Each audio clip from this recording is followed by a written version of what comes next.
அனைத்திற்கும் தீர்வு வேண்டும் ஆஷுராவில் என்ற தலைப்பில் நல்ல சிந்தனைகளோடு நல்ல செய்திகளோடு முழு செய்தியும் எடுத்துரைக்க ரப்புல் ஆலமீன் எனக்கு தௌஃபீக் செய்வானாக. ஆமீன். அன்பார்ந்த அல்லாஹ் நல்லடியார்களே, வருடத்தினுடைய முதல் ஜும்மாவிலே நாம் வீற்றிருக்கிறோம். அல்ஹம்துலில்லாஹ்.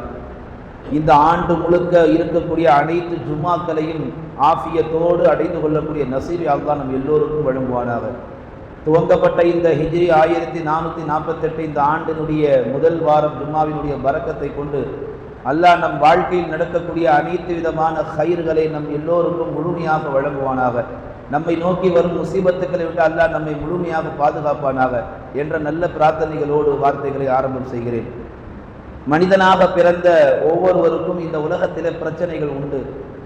அதே நேரத்திலே மனிதர்கள் சில பிரச்சனைகளுக்கு இந்த உலகத்திலே தீர்வை பெறுவதற்காக இந்த உலகத்திலே பல முயற்சிகள் எடுக்கிறார்கள்.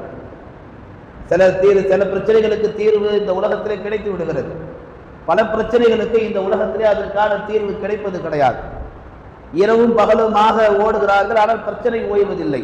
பிரச்சனைக்கான முடிவு முற்றுப்புள்ளி வைக்க முடியவில்லை.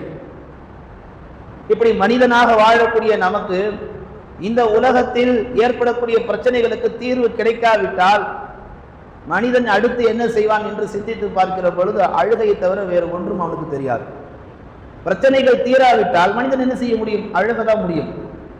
இஸ்லாம் சொல்லுகிறது, அப்படி நீ அழுகிற பொழுது, அப்படி நீ கவலைப்படுகிற பொழுது அந்த அழுகை, அந்த கவலை சாதாரண ஒரு அழுகையாக, சாதாரண ஒரு கவலையாக இல்லாமல், அது ஒரு சாதாரண நாளில் அமைந்திடாமல், உன் அழுகையும் உன் கவலையும் அல்லாஹும் ரசூலும் சொல்லக்கூடிய அந்த நாளில் நீ வெளிப்படுத்தினால், அந்த நாளிலே உன் அழுகை நீ கொண்டால், உன் கவலையை அல்லாஹ்விடத்தில் ஒப்படைத்தால், உன் பிரச்சனைக்கான தீர்வு அவன் முற்றுப்புள்ளி வைப்பான். உன்னுடைய கவலைக்கான ஒரு கண்ணியத்தை அல்லாஹ் அவன் அழகான முறையில் வெளியாக்குவான். எந்த பிரச்சனைக்கு தீர்வு காண வேண்டும் என்று உலகத்தில் நாம் பல வருடங்களாக உடல் ரீதியான, மன ரீதியான, பொருளாதார ரீதியான, குடும்ப ரீதியான அனைத்திலும் யார் யார் எந்தெந்த பிரச்சனைக்கு ஒரு முடிவு கட்டியாக வேண்டும் என்று இந்த உலக வாழ்க்கையிலே ஒரு வைராக்கியத்தோடு வாழ்ந்து கொண்டிருக்கிறார்களோ அவர்களுக்கெல்லாம் ஒரு அற்புத ஒரு நாள் தான் ஆஷுரா என்றார்கள் கண்மணி பெருமானார் ஸல்லல்லாஹு அலைஹி வஸல்லம் அவர்கள்.